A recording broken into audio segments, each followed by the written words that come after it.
quite like the idea of a bird box, but the problem you've got, if you've got a bird box, a bird might nest in it, so you're going to have to blank it off. And down here it might be obvious that it isn't a bird box.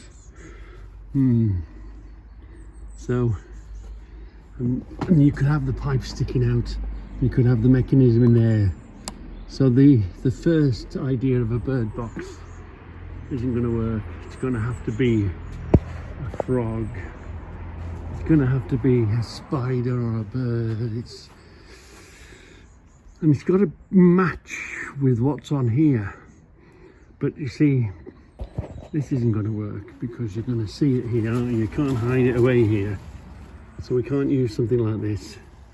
We can't use a bird box because the birds might choose to nest in it.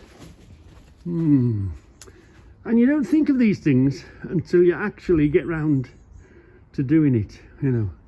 I've always said it's very easy to say, it's not very easy to do. This is one of those things. You can all sit there on your televisions, you sit there on your computers, oh yeah, I could do that in an instant. Actually getting around and actually doing it is another thing altogether. Yeah. I was struggling to get bulbs. These are quite old.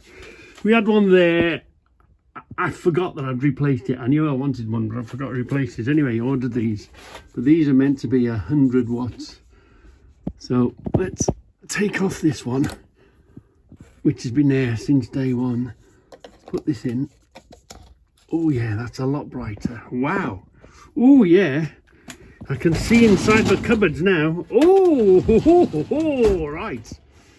We'll change that then as well now then. It's going to be much brighter in here. 100 watt, the new modern equivalent. You know, it's not like you're burning 100 watts. It's 100 watts worth of light, isn't it? Yeah, so cheapest chips to run and really bright. You can't beat bright lights in your workshop. So here's a before. I know they do get brighter as they get warmer, but not that good. Let's do an after now. Wow, that's a massive difference. Woohoo!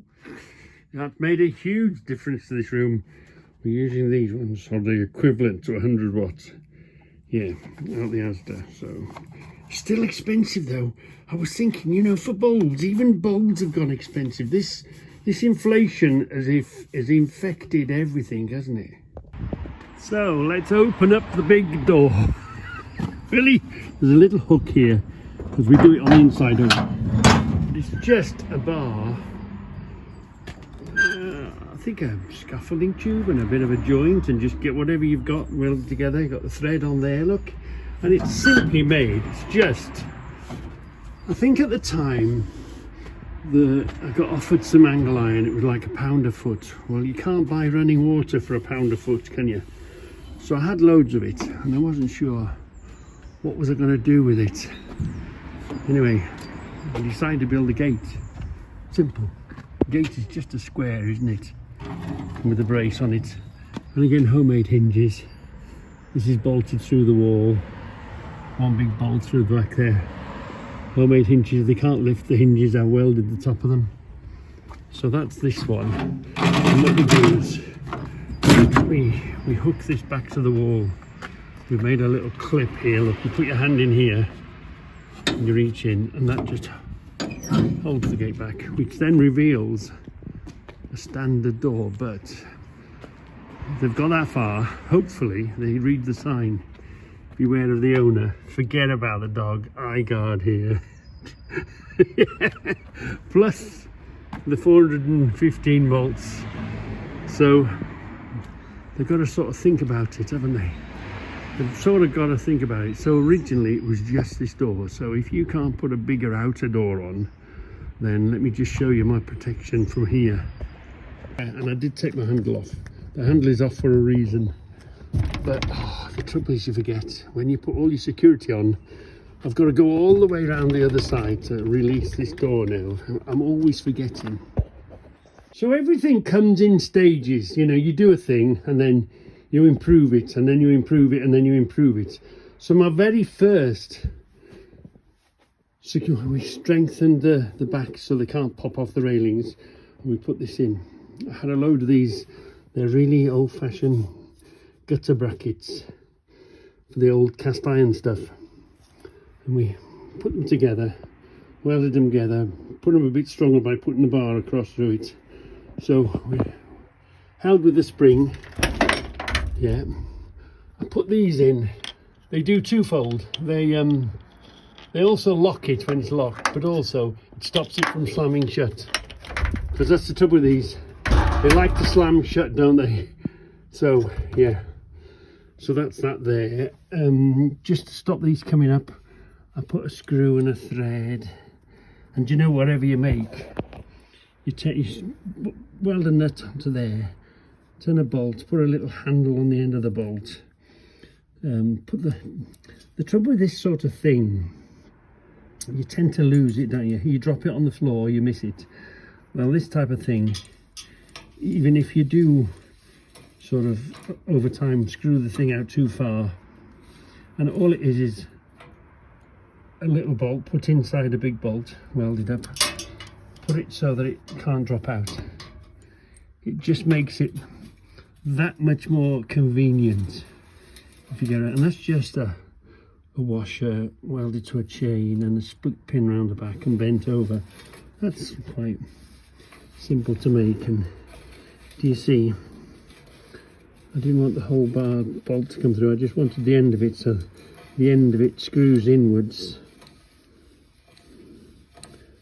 which stops the door from coming up. Yeah, so some way of physically stopping the door from coming up. Yeah, because you know, they could push it. The reason this is here, if you're out to the public road or where they can get a van, they can easily put a van up against your door, bang, it's popped, isn't it? You know, so this was to sort of combat a van. And then of course we went this after, and do you see this? This is just a step. Do you know on electric poles, they climb the step, don't they? There's a grip. These are steps from a telegraph pole, when they climb the telegraph poles. No, I didn't go and screw them off, or did I? I can't remember. Anyway, if you want these, go and find your nearest telegraph pole. Of course a bar to keep this under control.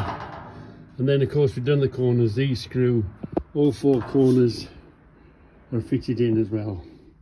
Yeah, so let me just show you how it works. It's quite, once you get used to it, once you know the job it's doing, you know, the inconvenience is balanced against what it gives you. So it is inconvenient. It's a bit of pain in the butt. It's only an extra 5 minutes, but it's an extra 5 minutes that's actually saving your bike, isn't it? Yeah. Orange bars are quite simple. You just slot them over there. You just drop in, and they're quite light. They're a pretty good strong bar, but they are hollow. You know. Yeah. Quite simple. Just a latch on the top. Do you remember me telling you about? I don't see that a hole. A nut is a hole, isn't it? So it'd be quite difficult, us being homemade people, to drill a hole in a plate like that. So just cut the corner off and weld a nut on it. So that's my key, that's my hole. And it sits on this. There's a little bit that just catches it here. So we lift this up this end. We lift this out of that, and it clips on a hook here.